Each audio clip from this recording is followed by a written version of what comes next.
Atenção, eu vou ler o breve currículo do príncipe Luiz Felipe. Luiz Felipe de Orleans e Bragança formou-se em administração de empresas pela Fundação Armando Álvares Penteado, em 91. Fez mestrado em ciência política em 93 pela Universidade de Stanford. MBA pela INSEAD, na França, em 97. Trabalhou na área de planejamento financeiro da Saint-Gobain, nos Estados Unidos, por 3 anos. Trabalhou por 3 anos no JP Morgan, em Londres, e no Banco Lazard Frères, em Nova York. Em 2000, assumiu como diretor da América Online, para a América Latina, responsável por acordos comerciais na região. Em 2005, fundou a ICAT do Brasil na área de distribuição de motopeças. Em 2012, fundou a Zapti, uma incubadora de meios de pagamento móvel. Em agosto de 2014, iniciou suas atividades como ativista político. Em fevereiro de 2015, foi cofundador do movimento liberal Acorda Brasil. Com a palavra, o príncipe Luiz Felipe de Orleans e Bragança. Obrigado, Ribas. Todo mundo, deixa eu ver se está funcionando. Bom dia a todos, muito obrigado por estar me recebendo. Muito obrigado, Ribas, por estar me convidando pelo evento, organizar o evento. Eu gostaria de passear um pouquinho aqui pelo palco, porque eu vou ter que dirigir aqui a apresentação. É uma apresentação um pouquinho didática, mas eu acho que é necessário a gente fazer um resgate didático, para que a gente possa fazer uma análise mais profunda de todos os tipos de governo e do futuro que nós gostaríamos de ter. Então, gostaria de vincular 2 temas aqui, que é o estilo de governo, tipo de governo e estabilização. Estabilização, poucas pessoas falam no Brasil, como é que estabiliza um sistema político. Deveria ser o principal tema de todos os políticos no Brasil, mas poucos falam sobre isso. Deixa eu ver se eu consigo mudar daqui. Antes da gente falar de estabilização, precisamos entender a origem dos 3 poderes que existem hoje, e se é que estamos limitados a esses 3 poderes. Vamos entender aqui, isso aqui eu estou resgatando de uma apresentação que eu tenho, que é muito mais abrangente, mas o tema aqui é mais específico sobre estabilização. É necessário entender isso aqui. Isso aqui foi determinado por Platão, observando os ciclos das cidades-estado do Peloponeso, que era na Grécia Antiga. Com essa observação, ele viu que havia um ciclo em que começa com uma anarquia, um soberano forte se torna o poder, mas, com o tempo, com a concentração de poder, esse soberano se perverte. Ele passa a representar interesses próprios e não interesses do bem comum. Ele se torna uma tirania. Dessa tirania é deposta por quem? Pela sociedade do bem, os cidadãos do bem, os aristocratas. Os aristocratas no poder por muito tempo, eles acabam se pervertendo, se tornam uma oligarquia, ou seja, começam a olhar o bem próprio. Dessa oligarquia é deposta por outro poder legítimo, que é a democracia, que é o poder do povo que se ergue para depor o oligarca. Uma vez que essa democracia também se perpetua no poder, comete abusos contra a Constituição, a lei e a ordem natural, o que acontece? Ela começa a se tornar uma oclocracia. Oclocracia são as hordas, são as massas tomando conta do poder. Dessa oclocracia, torna-se de novo um sistema anárquico, o ciclo começa tudo de novo com uma monarquia. Muito bem. O que entendemos desse ciclo aqui é que existem 3 poderes legítimos, que existem a todo momento. A todo momento você tem o poder do salvador da pátria. A todo momento você tem o poder dos cidadãos do bem, que são a aristocracia. E a todo momento o povo tem que ser representado. Esses são os 3 pilares representativos e legítimos. É muito importante entender a legitimidade. É exatamente isso que faz um poder estável e é o que também perverte o sistema. Por quê? Quando se associa a legitimidade somente ao monarca, o que acontece? Concentração de poder na monarquia. Quando se concentra legitimidade somente na aristocracia, o que acontece? Se torna uma oligarquia. E ao mesmo tempo, quando somente a democracia é legítima, você cria um problema de estabilização também. Você preclude do sistema os cidadãos do bem, que têm o conhecimento, e o salvador da pátria, que está fora do sistema. Então tem um desequilíbrio natural quando você foca em um poder em detrimento dos outros dois. Então o que é estabilização? Alguém sabe o que seria estabilização? É o equilíbrio desses três poderes. Esse é que é o ponto. Não é um poder. Temos que ter democracia, democracia, democracia, democracia. Não é isso. A democracia por si só ela é destrutiva. Alguém conhece algum abuso da democracia? Sócrates morreu por quem? Na mão de quem? Quem matou Sócrates? Democracia. Quem salvou Atenas? Temístocles, na guerra de Maratona. Quem condenou Temístocles? Democracia. O abuso da maioria, abuso do poder pela maioria. Ao mesmo tempo que, tradicionalmente, você tinha a monarquia concentrando muito poder. Eventualmente, os cidadãos do bem se ergueram e falaram assim, não, temos um contraponto aqui. Por muitos tempos, podemos dizer alguns milênios, a monarquia dividiu o poder com a aristocracia. Há 2.500 anos atrás, criou-se o poder da democracia. Legitimou-se esse poder no sistema político. Desde então, tentamos equilibrar esses três pilares. Bom, vamos entender que Montesquieu já entendeu isso. Montesquieu, a origem dos três poderes de Montesquieu, que é o executivo, o legislativo e o judiciário, estão baseados nessa origem aqui. Monarquia, aristocracia e democracia. Monarquia, aristocracia e democracia. Quem é o poder executivo, de acordo com Montesquieu, seguindo esse triângulo antigo? Quem que seria? O monarca. Quem é o poder, quem preenche o poder da aristocracia? O judiciário. E o legislativo representa o povo fazendo leis, judiciário julgando essas leis, o salvador da pátria, o monarca executando essas leis. Essa que é a evolução natural até Montesquieu. Agora, paramos em Montesquieu? Paramos aí? Só temos três poderes? Aí é que é o ponto. Vamos aqui ao próximo quadro. Opa, estou voltando atrás aqui. Bom, muito bem. Na Grécia Antiga, você tinha dois reis. Não era um rei, era dois reis. Então, já na Grécia Antiga, já havia uma evolução do sistema. Um rei responsável por guerras, era acompanhado pelos éforos. Os éforos eram magistrados eleitos distritalmente pelo povo para controlar o rei das guerras. Para ter o quê? Cumplicidade institucional. O outro rei era responsável pela administração pública. Então já existia um poder de veto entre um rei e outro. Naquela época, estamos falando aqui há 3.000 anos atrás. Aí havia os gerontes, que eram os patrícios, era a aristocracia no poder. Você tem os éforos, que faziam parte eram eleitos pelo povo. E como é que você limita a democracia aqui? A democracia não podia ser tão abrangente também. Cada um tem o seu limite. O executivo já encontrou o seu limite, um rei limitando o outro. A aristocracia era limitada pelo poder dos éforos, que eram os magistrados, certo? Os magistrados limitavam a aristocracia. E a aristocracia limitavam também os éforos. E quem limitava a democracia? O processo de determinar quem era cidadão. O cidadão era somente um espartano. Um espartano era alguém que era nascido de origem espartana. Então existia uma certa limitação. Não incluíam os mercantes, não incluíam a sociedade mais os escravos naquele tempo. Então existia também limitação na democracia. Nenhum dos poderes pode existir de maneira ilimitada ou ser aberto completamente. Temos esse problema no Brasil. O sistema brasileiro é completamente aberto.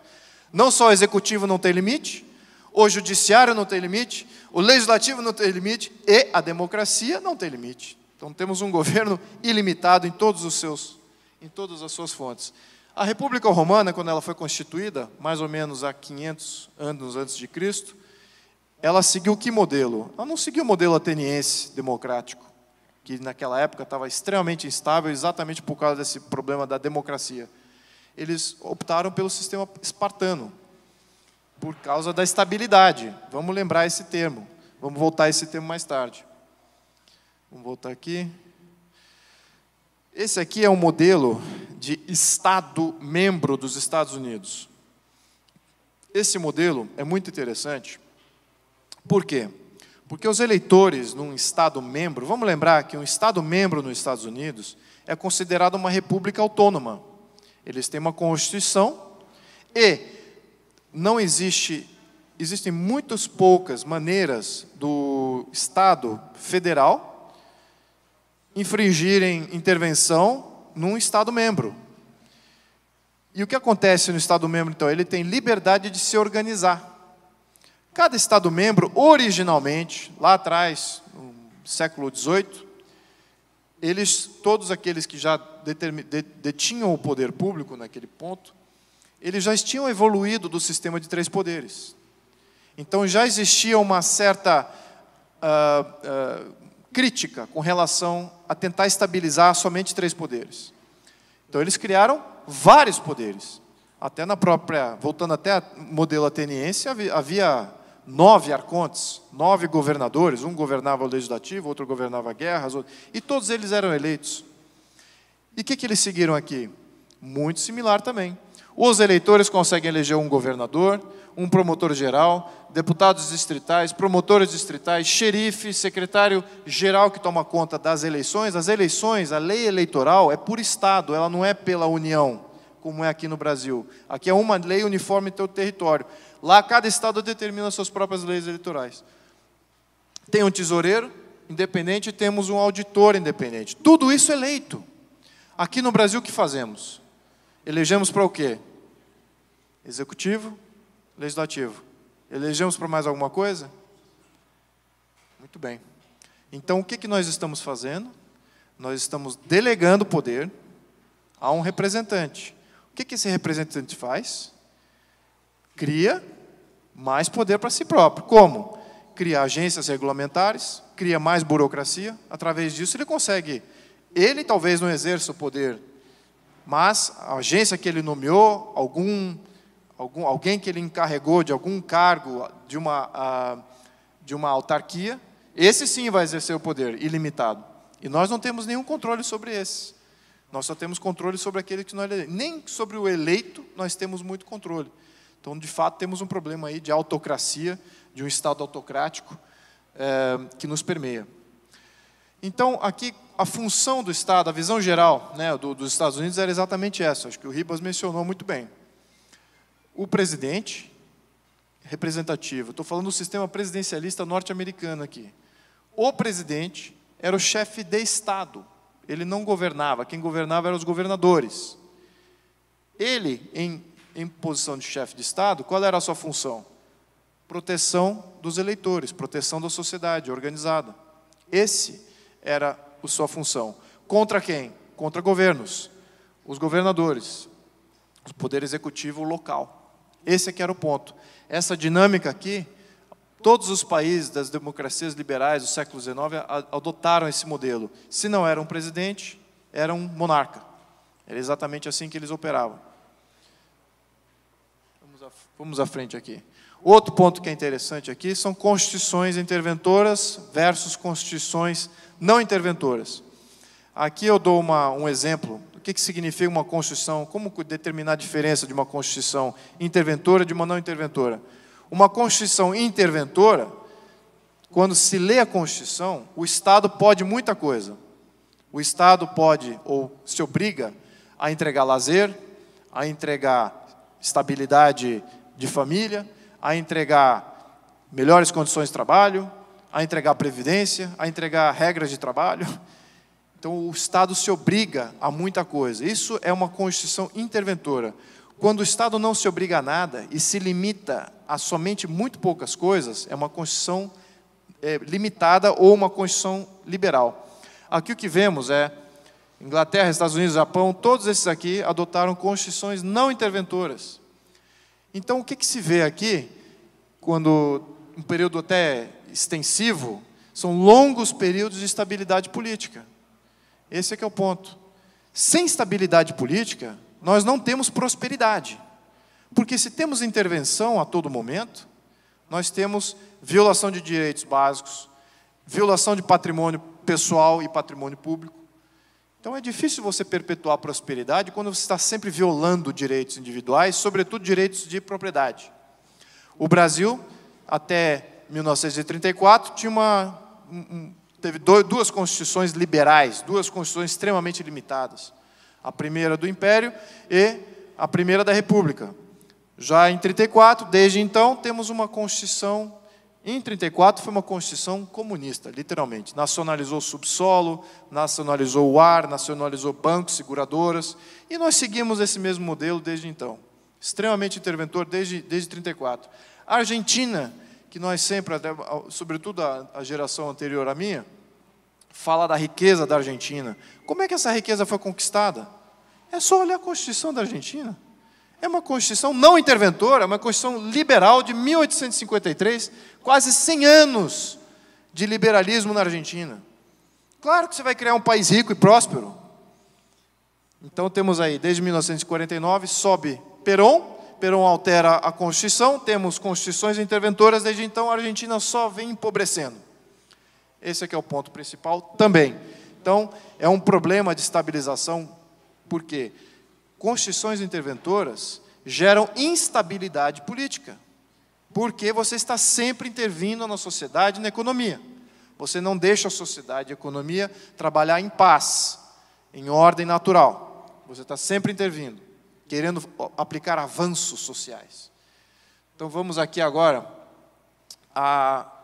considerando os 200 países que existem, mais ou menos 200 países no mundo, todos eles se classificando como Estados de Direito, apesar que nem todos são, de fato, Estados de Direito, mas vamos aqui classificá-los. Eu gostaria de passar um pouco mais de tempo, eu agradeço a oportunidade até, porque isso faz parte de uma outra apresentação, eu tenho que correr por esse tema e acho que é um tema importante. Vamos entender aqui que no mundo temos Estados de Direito, a maioria dos países se consideram Estados de Direito, e temos autocracias, nada mais são do que ditaduras, tá? Sempre absolutistas. Então, nos Estados de Direito, você tem dois tipos de Estados de Direito. Temos um Estado de Direito monárquico e temos um Estado de Direito republicano. Do Estado de Direito monárquico, temos duas opções: constitucionalista e parlamentarista. E nas repúblicas temos aí 4 variações. Temos o presidencialista, temos a presidencial parlamentar, temos o inverso, parlamentar presidencial, e temos a parlamentarista. Eu vou entrar na diferenciação de cada uma delas. É muito importante que nós entendamos isso. Então vamos lá. Da esquerda para a direita. Modelo constitucional parlamentarista. Significa o quê? Significa que o parlamento escolhe o executivo. O parlamento escolhe o executivo. Qual é a função, então, do monarca? O monarca é o chefe de Estado que aquiesce à escolha feita pelo parlamento. Muito bem.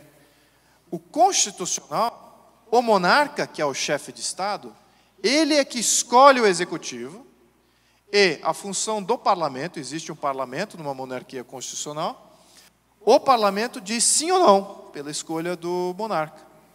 Essa que é a grande diferença. O Brasil era monarquia constitucional. Tá? Esse aqui era o ponto. Na época do Império, o imperador é que escolhia o primeiro-ministro, e o parlamento decidia se era uma boa escolha ou não. No que estamos aqui, então entendemos aqui a diferença, né? Que o parlamentarismo, o executivo é escolhido pelo parlamento. Sistema republicano presidencialista. Esse é o modelo norte-americano. Claro que aí você tem que ter uma separação, mas eu não vou incluir o sistema norte-americano aqui, porque na definição da maioria dos sistemas presidencialistas do mundo, exceto o norte-americano, tal qual eu mencionei anteriormente, não segue aquele modelo que eu expliquei, em que é uma separação do chefe de Estado e o executivo. Em quase todos os modelos presidencialistas do mundo, eles concentram poder, o executivo, o chefe do governo, é o chefe do Estado. Então, há uma concentração natural. Recentemente, na Turquia, alguém acompanhou o golpe que foi dado na Turquia? Atatürk, em 1923, criou o sistema parlamentar na Turquia. Foi um grande avanço para o sistema secular turco. E, aliás, eu acho que é o único que consegue sobreviver em estabilidade e abraçar o secularismo naquele momento, foi o sistema parlamentar presidencial. Separava muito bem quem era chefe de Estado e quem era chefe de governo. O executivo era escolhido pelo parlamento e o chefe de Estado era eleito separadamente. Muito bem. Ele foi sempre muito crítico desse modelo, porque não dava a ele poderes plenos. Então, o que ele fez? Ele criou o presidencialismo esse ano. Em criando o presidencialismo esse ano, ele concentrou os dois poderes. O interesse dele é o quê? É democratizar o sistema? É dar mais abrangência ao sistema? Claro que não. É concentrar mais poder para poder fazer o que ele quer. Então, o sistema presidencialista, ele, de fato, ele regride muito na história. O sistema comunista presente hoje, ele é um regresso ao que existia em Atenas, não em Esparta, em Atenas. Era um monarca eleito, um arconte, que ele concentrava todo o poder, e por isso que gerava estabilidade. A república presidencial parlamentar, ela basicamente, ela significa o quê? É um semipresidencialismo. Só existe na França, Portugal, são países aí, vamos dizer, mais na Áustria também, e agora, se não me engano, a Rússia se transformou nisso aqui. Mas, basicamente, ele funciona similar ao sistema monárquico constitucional, em que o presidente eleito, ele nomeia um primeiro-ministro. Então, esse seria o presidencial parlamentar. É muito raro esse sistema, tá? Não é, ao menos nos países ricos, muito raro. E temos o parlamentar presidencial. Tá? O parlamentar presidencial, esse é mais raro ainda. Esse é o modelo da África do Sul, seja que o chefe de Estado, ele também é escolhido pelo parlamento. Então, é eleição indireta para um chefe de Estado. E temos, eventualmente, aí o modelo alemão, que é o parlamentarista, em que o chefe de Estado é eleito, presidencial, e o executivo é nomeado também pelo parlamento. Está claro essa diferenciação entre cada um? Se quiserem que eu repita, vai ter provinha no final daqui, tá? Então, lembre-me, estou brincando. Bom, mas o que esse quadro quer dizer? Significa o seguinte, se vocês olharem aqui, o IDH, que mede o Índice de Desenvolvimento Humano, acima de 85, vai até de 0 a 1. Acima de 0,85, ele é considerado primeiro mundo. Nós não estamos nessa lista aí, né? O Brasil não está nos IDHs mais altos do mundo. Aqui vemos uma concentração em monarquias parlamentaristas, e algumas, somente 3 constitucionais, e aqui, em termos de sistemas republicanos, estamos vendo que tem aqui poucos, né, comparados aqui com a concentração que temos em monarquias constitucionais. Por que será, hein? Será que a estabilidade não tem nada a ver com isso? Estabilidade que gera prosperidade, aumento de IDH? Vamos ver isso depois. Vamos ver o próximo nível, ou seja, entre 0,7 e 0,85, aí temos bastante países. Começa a crescer aqui países parlamentaristas. O Brasil está ali na parte presidencialista. Mas o que você vê um aumento entre o quadro anterior é exatamente esse aqui, ó, do presidencialista e o presidencial parlamentar, que significa o quê? Aumento de força no executivo. Então, vemos aqui, à medida que você vai caindo o IDH, começa a aparecer que o executivo é forte. Interessante isso. Caímos mais agora aí do IDH, estamos indo para baixo do IDH, países menos desenvolvidos, de 0,7 a 0,5, em termos de IDH. Olha a concentração em presidencialistas. Olha mais aqui presidencial parlamentar, e aqui até os parlamentaristas começam a diminuir o número aqui, e as monarquias também, e as autocracias, bom, essas aí não considero aqui nessa análise. Então, começamos a ver uma concentração cada vez maior de sistemas de executivo forte, à medida que você vai empobrecendo. Vamos mais para baixo aqui. Aqui são os mais pobres. Os mais pobres são quase que exclusivamente países com executivo forte, presidencialistas ou presidencial parlamentar. Isso é um fato. Então, o que podemos concluir dessa análise? Vamos aqui ao próximo. Existem ditaduras descentralizadas com poder fragmentado, tal qual mencionei anteriormente, separava chefe de Estado, chefe de governo, fragmentava diversos poderes nomeados e eleitos pelo povo. Existem ditaduras assim? Ao contrário, ditaduras são centralistas, elas querem concentrar cada vez mais poder, precisam do executivo forte para executar. Deixa eu voltar aqui.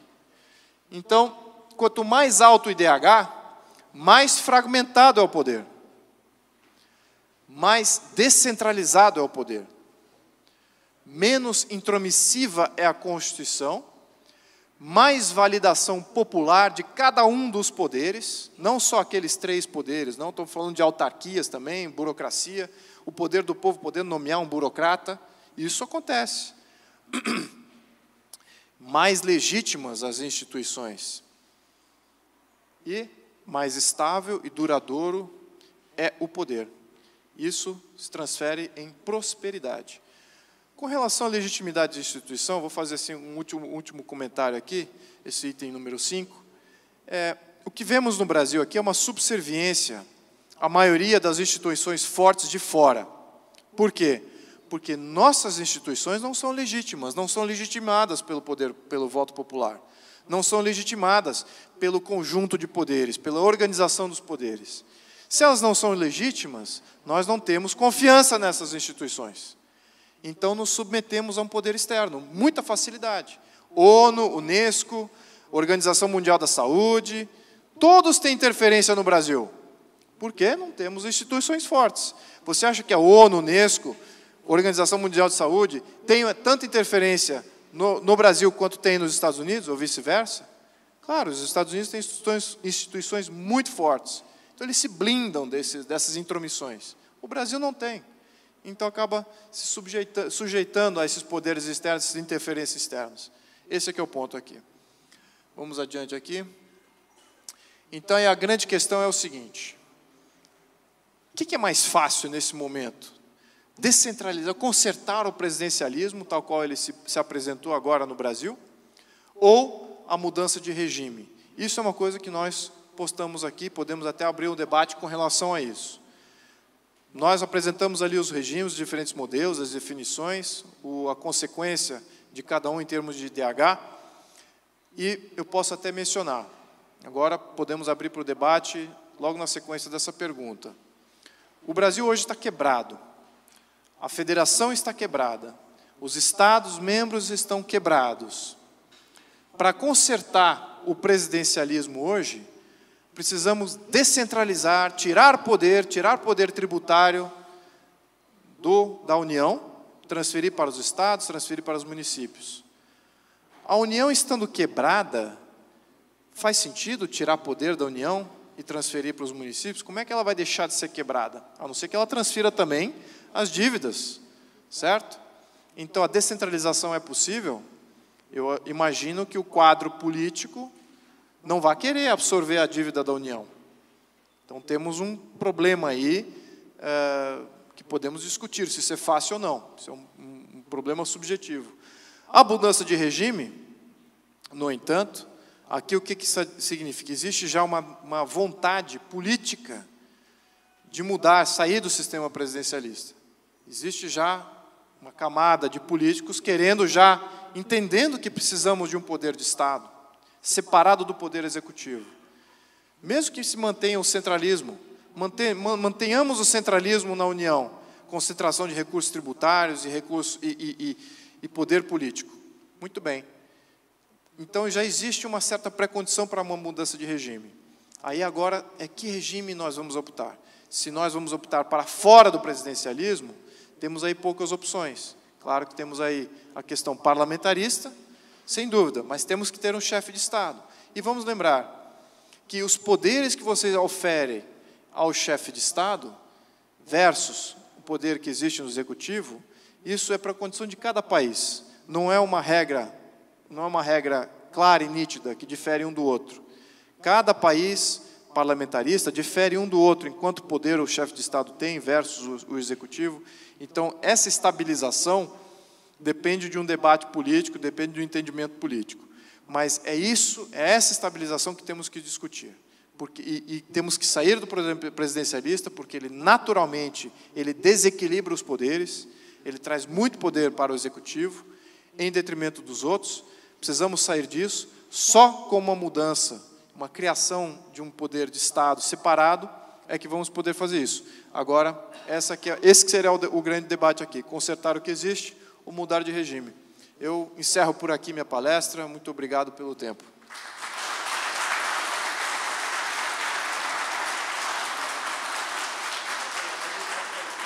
Por favor, considere o despropósito de eleger um político partidário como chefe de Estado numa república.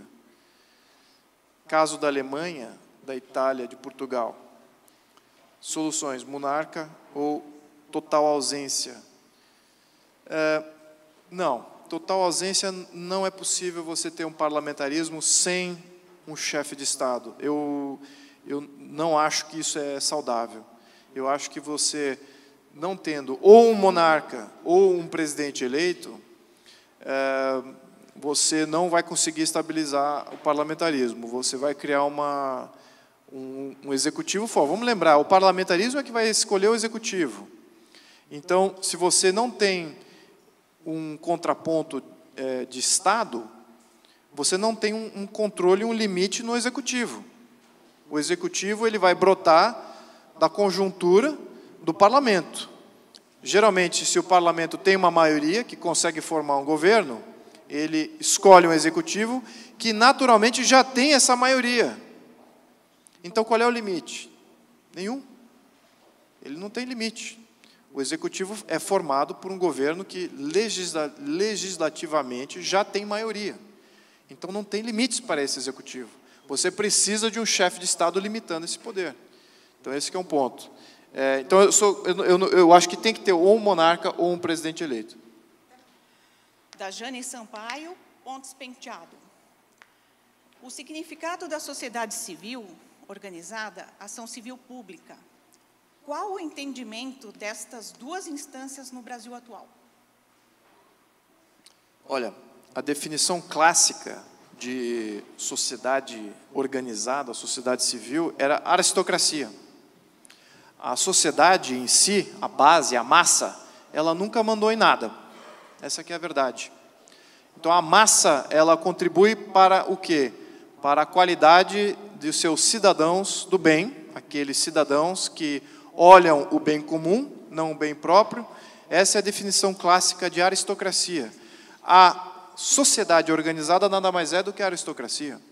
Não significa essa definição deturpada que nós convivemos hoje em dia. A aristocracia era cidadãos do bem, ponto. Não significava nobreza, não significava títulos nobiliárquicos, não significava herança, não significava nada disso. Era cidadãos que queriam ver o bem do seu país, ponto. Então, essa que é a função da sociedade civil organizada. Então, agora, o ponto que colocam civil versus sociedade organizada, eu não sei por que desse termo civil, como se existisse uma não civil. Uma sociedade não civil, uma sociedade militar, talvez, não faz muito sentido. Então, na verdade, é sociedade organizada e essa é a aristocracia. Como desfazer mais ou menos 30 anos de ideologia comunista, socialista. O que é isso aqui? Defendida na sociedade conforme as ideias de Gramsci. Ah, tá. Como desfazer dessas ideias? Olha, é mais simples do que a gente imagina. Na minha opinião. Por quê? Vamos entender. A Revolução Russa, ela só se materializou com o quê? Dinheiro do Kaiser.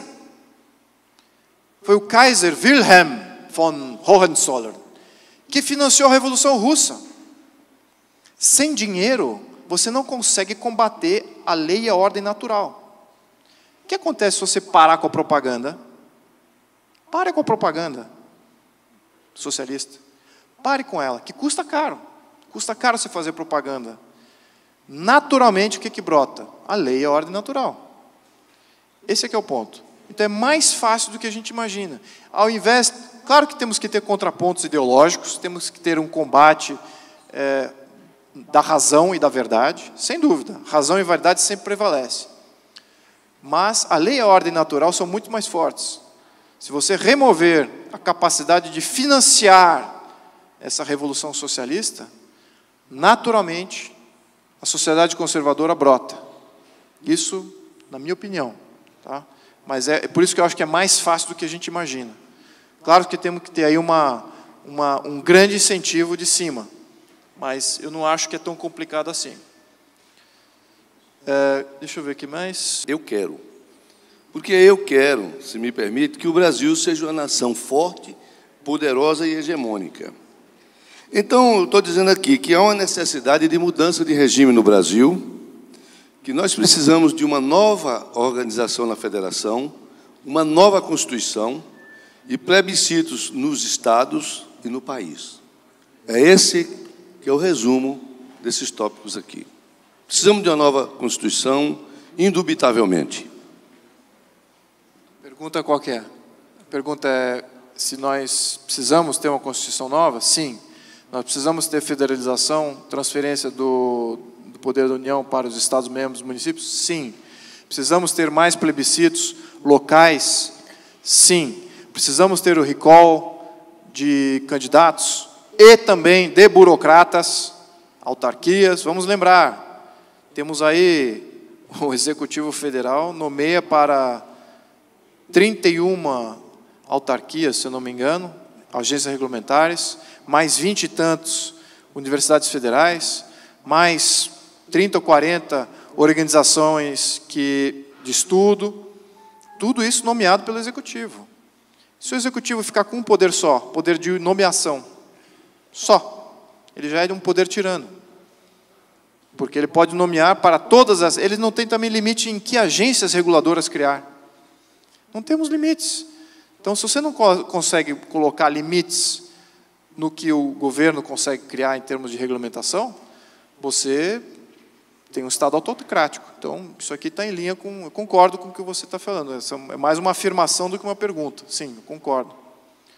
Então, meu nome é Paulo Augusto de Azevedo Antunes, faço parte desse grupo. Primeiro, eu queria dar parabéns pelo brilhantismo, pela profundidade e abrangência da sua explicação. Obrigado. Acabamos de concluir que quanto mais alto é o presidencialismo, mais baixo é o nível de prosperidade e DH. Então, a minha pergunta seria a seguinte: o que deveria ser feito? Que mecanismo se utilizar para que nós pudéssemos mudar esse Brasil? Quer dizer, trazer para o país prosperidade, IDH alto e segurança jurídica, com as leis que nós temos, com a Constituição, Código Civil e outros códigos aí. Obrigado. Obrigado. Olha, o que está acontecendo agora no Brasil é uma preocupação muito grande na mudança de governo. E, de certa maneira, a sociedade organizada fica aliviada. Temos agora o Dória entrando, como o Ribas mencionou muito bem. Temos o Dória entrando no executivo aqui de São Paulo, temos o PT perdendo a maioria dos poderes executivos locais, muito bem. Temos aí eleições para governador e presidente. Mudança de governo não influi em absolutamente nada. Aliás, eu nem falei em governos aqui. Eu mencionei aquele quadro lá de Estado, de constituições. Temos que mudar a Constituição do Brasil, que é extremamente interventora. Ela dá, o que significa isso? Ela dá extremos poderes a qualquer governo entrar. Qual que é o nosso risco? Qual que é o risco Brasil? O risco Brasil é que, com o Estado interventor que nós temos hoje, com leis que permitem que qualquer governo que suba faça o que ele quiser, qual que é o nosso risco? Que um populista seja eleito mais uma vez. Então, nós não podemos eleger mais populistas. Com o Estado interventor que nós temos hoje constituído, nós não podemos ter o luxo de eleger um populista. Simples assim. Então, toda eleição teremos que desarmar uma bomba. Qual que é a bomba? Ih, está vindo um candidato socialista. Ih, está vindo um populista aí que vai fazer isso, aquilo, tal. Esse é que é o nosso risco a cada 4 anos. Se nós não debelarmos esse risco, isso é perpétuo. Essa vai ser a nossa vida.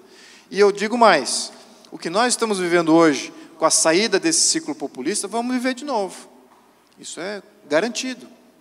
Isso está na nossa história dos últimos 120 anos.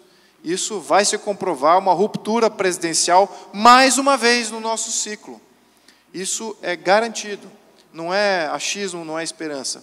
Então, o que fazer para você ter a real prosperidade? Se você elege só um governo, ele pode até oferir a prosperidade em um período.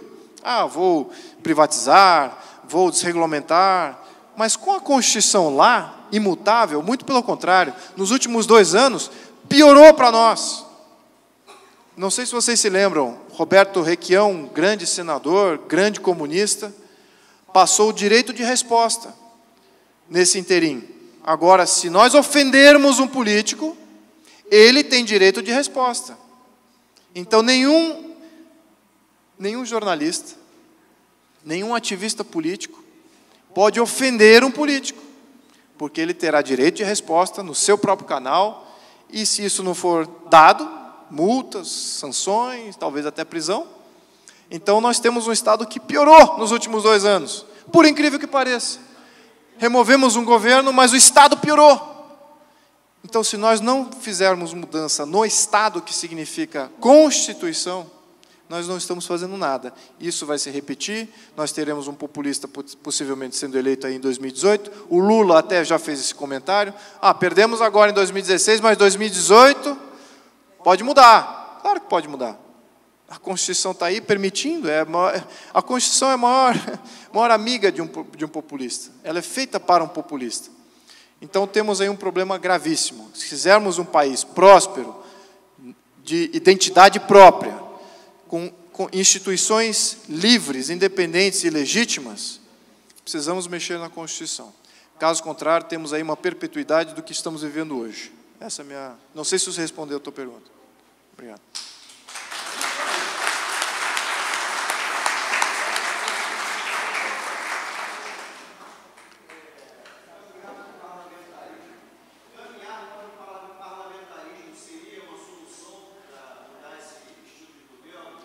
Sim. Agora, eu vou deixar bem claro aqui que o diabo está nos detalhes. Tá? Existem vários sistemas parlamentaristas, vocês viram até que tem sistemas parlamentaristas que não são tão ricos assim, que não são de primeiro mundo.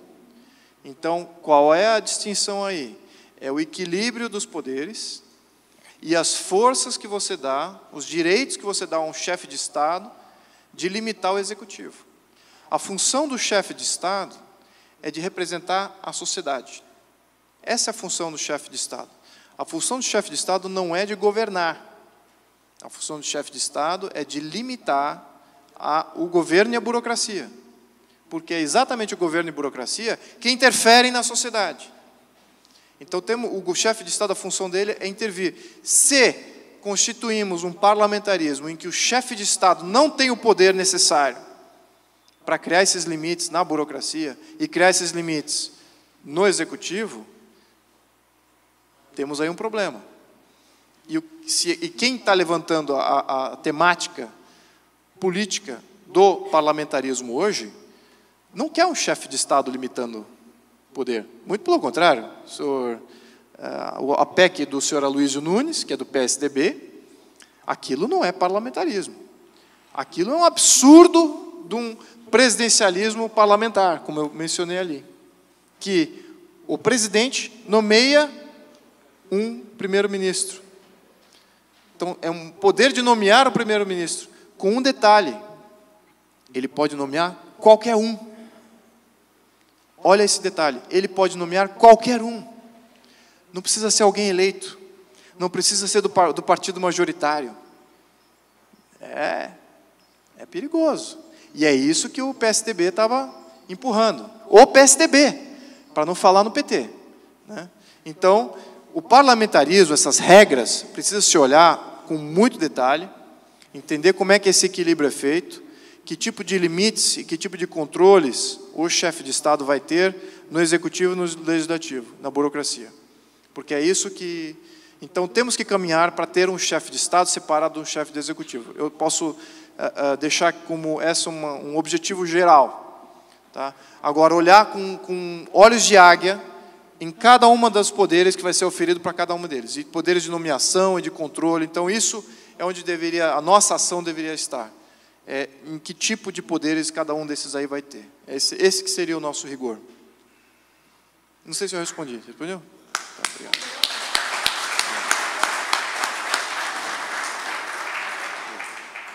Bom, acho que encerramos aí as perguntas.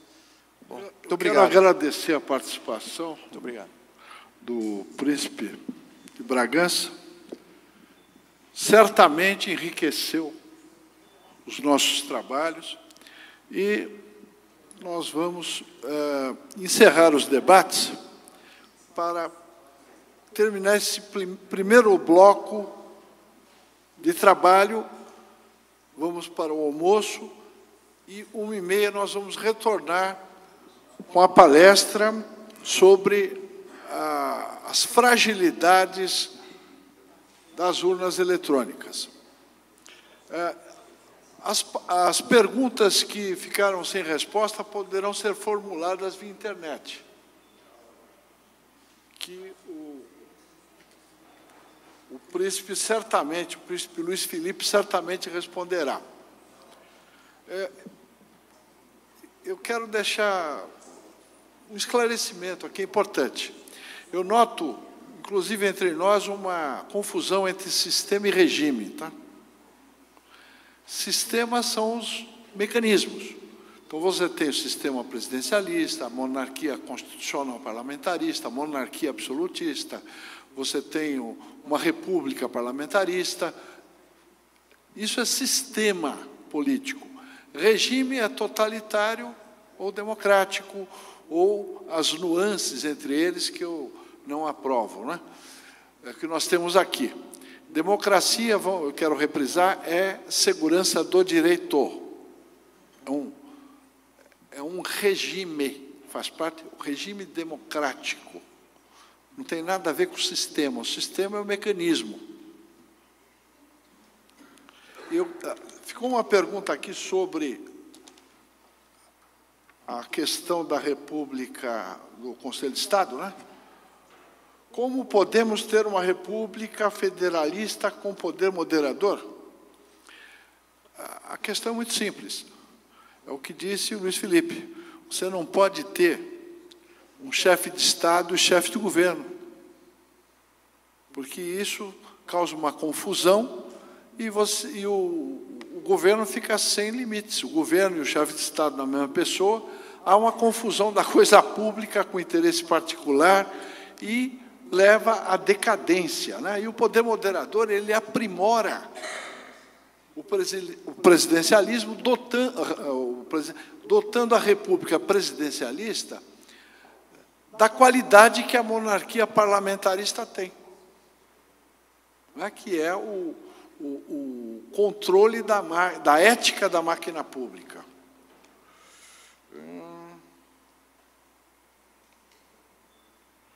Ele pergunta se seria possível a volta da monarquia através de um plebiscito. Nós já tivemos um plebiscito e a monarquia não, por falta talvez de conhecimento, porque naquele momento não existia uma proposta melhor. Porque a república presidencialista que nós estamos vivendo tem os seus frutos, né? Essa árvore não produziu bons frutos. Nós temos que aprimorar, tanto a monarquia também veio se aprimorando no decorrer dos séculos, e tem uma vantagem que sobre a república essencial é que o monarca ele é educado para governar. Ele é versado na arte de governar. Agora, no presidencialismo nós vivemos de susto em susto. Não sou monarquista, estou só fazendo uma análise fria, não é? Agora, o monarca ele pode ser muito bem educado também e não cumprir, né, ter uma distorção qualquer de personalidade que não leve a um bom governo. Então, o que nós temos que aprimorar são os mecanismos institucionais partindo de conceitos corretos. Por exemplo, democracia, eu quero repisar, segurança do direito, ponto, não é nada mais do que isso. Então, os senhores têm que ter em mente regime e sistema, que é uma coisa e que é outra, para poder desenvolver o raciocínio com base na realidade. Quero agradecer e convidá-los, então, aqueles que estão